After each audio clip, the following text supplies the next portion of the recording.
Let's talk chocolate. This is Kate Masters for the Frederick News Post, and today I'm reviewing the Conch in Leesburg, Virginia. First things first, the Conch is where I spent nearly $50 on a dessert for the first time in my life. The restaurant was opened about a year ago by Chef Santosh Tiptur, who's pretty well known locally for the now closed Coco Salah in Washington, D.C. Tiptur is a former pastry chef, so he specializes in desserts and ties chocolate into almost every item on the menu at his new restaurant. I ordered the Conche entremet, which is basically a fancy French word for dessert, and it's a multi-layered chocolate sour cream cake that's covered by this orb of chocolate.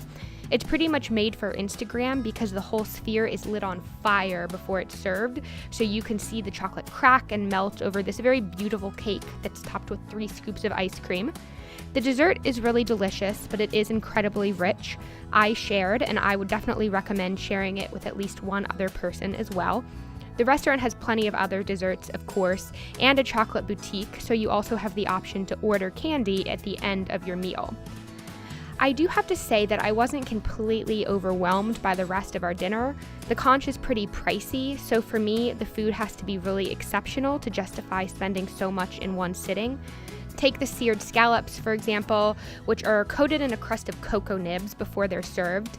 The scallops were really well cooked, but the rest of the dish could have used a little bit more refinement. I would have liked a little more flavor from a black bean puree that came on the plate, and some of the tempura fried Brussels sprouts were just a little soggy by the time they got to the table. I was more impressed by a plate of braised short ribs, which you could tell the kitchen put a lot of effort into. The meat was really tender and flavorful and served with this very wine-forward sauce. I liked it a lot, but I could see it being a bit too heavy if you're not super into wine, so be prepared for that. I would definitely define the Conch as more of a special occasion restaurant, though the desserts do make it more of a destination for folks who live in Frederick.